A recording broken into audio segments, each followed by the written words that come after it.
তো আমি দাদার বিয়েতে ফাইনালি চলে এসেছি, দেখতে পাচ্ছ। আর এখানে মন্দিরে হচ্ছে পুজো করাতে এসেছে, তো পুজোটা করে নিচ্ছে। আর এখানে আমরা কিছু ফটোশ্যুট করছিলাম সব দিদি বোনরা মিলে। আর আমাদের মেয়ের দলটা তো দেখতেই পাচ্ছ, একদম মানে কাছে থাকলে আমাদের যে কি হয় সেটা তোমাদেরকে আর বলে বোঝাতে পারবো না। তো যাই হোক, পুরো ব্লগটার সাথে থাকো, এখন নাচকুদু চলছে।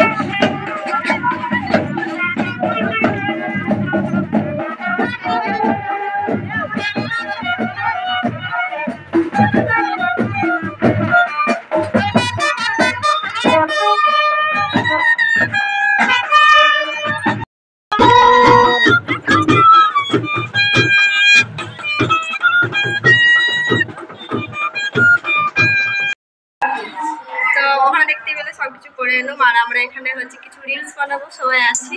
তো রিলস বানিয়ে আবার দেখা হচ্ছে।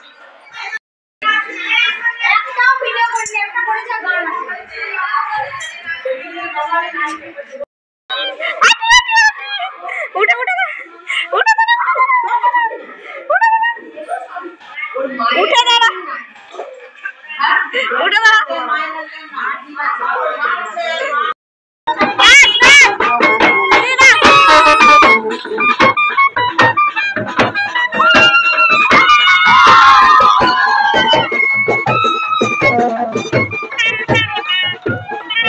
তো ওখান দিয়ে মন্দির থেকে পুজো করিয়ে চলে এসেছে। এখানে গায়ে হলুদ বসে গেছে, দেখতেই পাচ্ছো। তো এই যে আমার একটা দিদি, মানে এটা আমার মামার মেয়ে, তো গায়ে হলুদ দিচ্ছে। আর এটা আমার হচ্ছে শাশুড়ি মা গায়ে হলুদ দিচ্ছে, দেখো এটা।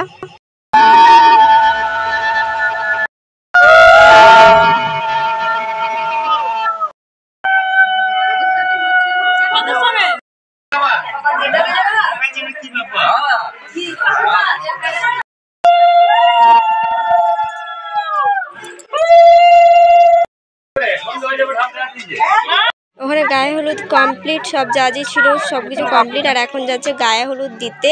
তো সেজন্য এখন গাড়িটা সবাই, যে আমার শাশুড়ি মা আছে দেখতে পাচ্ছ, তো ওখানে গাড়ি ছেড়ে দেবে।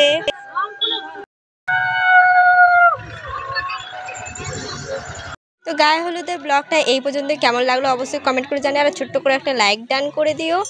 আর এই যে আমার শাশুড়ি মা যাবে গায়ে হলুদ দিতে, মানে মেয়ের বাড়ি যাবে, তো সেই জন্য একটু রেডি হচ্ছে, দেখতেই পারছো। একদম মুখে হলুদ করে দিয়েছিল, তো তার জন্য মুখটা আমি বললাম যে পরিষ্কার করে নাও, যাবে যেহেতু তো যাবে। আর আমরা হচ্ছে রাত্রে যাব। তো চলো, বাই বাই।